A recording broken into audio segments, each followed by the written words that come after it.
రాబోయే రోజుల్లో రోబోలు వస్తున్నాయి, తయారు చేస్తున్నాను రోబోలు. రోబోలు ఇప్పుడు కూడా కొన్ని మిషన్స్ కనబడుతున్నాయి.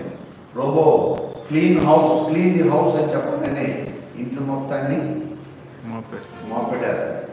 అదే మోపెడుతుంది, అదే నీళ్ళు వేస్తుంది, అదే క్లీన్ చేస్తుంది.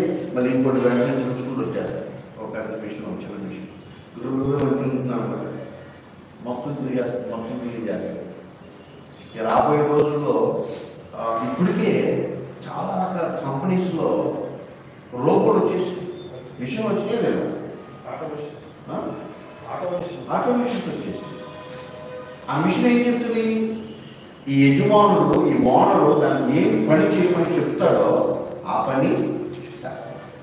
మనుషుల కన్నా సమర్థవంతంగా, మనుషుల కన్నా తక్కువ టైంలో. అవునా కదా, కంపెనీస్లో, ఫ్యాక్టరీస్లో.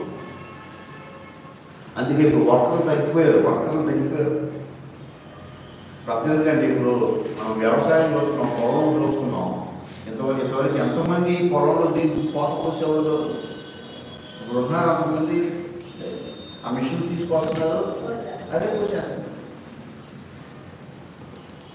ఆటోమేటిక్ అయిపోయింది. కానీ సేవ అలాంటిది కాదు.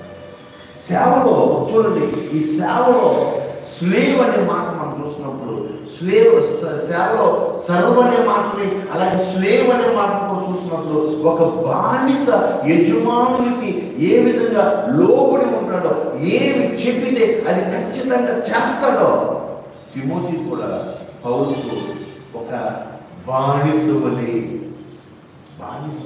అరే నేను బానిసంరా, నాకు ఇగోలు ఉండదు, నాకు అహం ఉండదు, నా యజమానుడు ఏం చెప్తే నేను అది చేయాలి అనేటువంటి భావంతో నా తండ్రి నా ఆత్మీయ తండ్రి అని పౌలుకి ఏం చేశాడంట? ఏం చేశాడు? ఏ లక్షణాలు కనబడి చూడండి. అతను ఎలాంటి వాడు? పౌలు భారాన్ని పంచుకున్నవాడు. అవునా?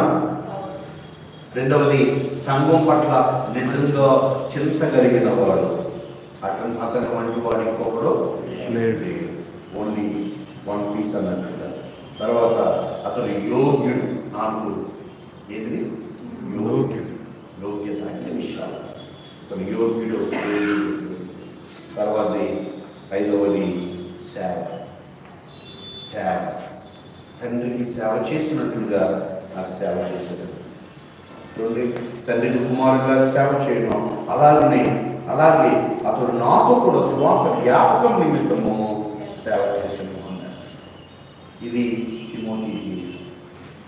ఖచ్చితంగా తిమోతి జీవితం. ఈరోజు మనం ఒకసారి పరిశీలించుకున్నాం, మనలో తిమోతిని ఎంతమంది ఉన్నారు? సేవ పట్ల భారం కలిగిన వాళ్ళు ఎంతమంది ఉన్నారు? ఇది నాది, ఇది ప్రభువుది అని భారం కలిగిన వాళ్ళు. నేను సేవకుని భారాన్ని పంచుకోవాలి, సువార్త భారాన్ని పంచుకోవాలి అంత తప్పన కలిగిన వాళ్ళు. సంఘంలో ఇతరు నమ్మకస్తురాలు, ఈవిడికి అప్పగిద్దాం, వీళ్ళకి అప్పగిద్దాం, వీళ్ళు యోగ్యులు, క్యాపబుల్, వర్తి అనే మాట నేను పొందుకోగలనా?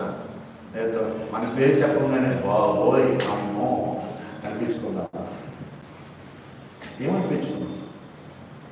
ఏదైనా క్రీస్తు బాధ్యత అప్పగించాల్సి వచ్చినప్పుడు అమ్మో ఆయన పేరు తీసినప్పుడు నచ్చండి, ఆ కొట్టిన పేరు అనేటట్టుకుంటామా? అందరూ కూడా ఆయనకి చెప్పండి, ఆయనకి ఇవ్వండి, ఆయన యోగ్యుడు అని అందరి చేత సాక్ష్యాలు పొందుకునే వారు.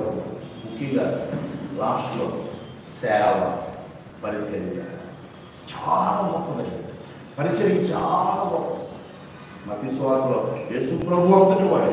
ఆయన అన్నాడు మత్తయి సువార్త 28 వచనంలో, యేసుక్రీస్తు పరిచారం చేయించుకున్నట్టు రాలేదు అని పరిచర్య అనేక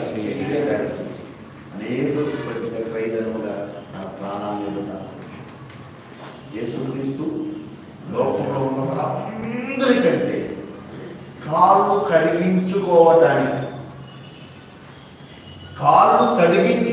అర్హుడు ఎవడరా అని ప్రపంచంలో చరిత్ర అంతట్లో పుట్టినప్పటి నుండి ఆఖరి వరకు జీవిత లిస్ట్ అంతా, వాటర్ లిస్ట్ అంతా బయట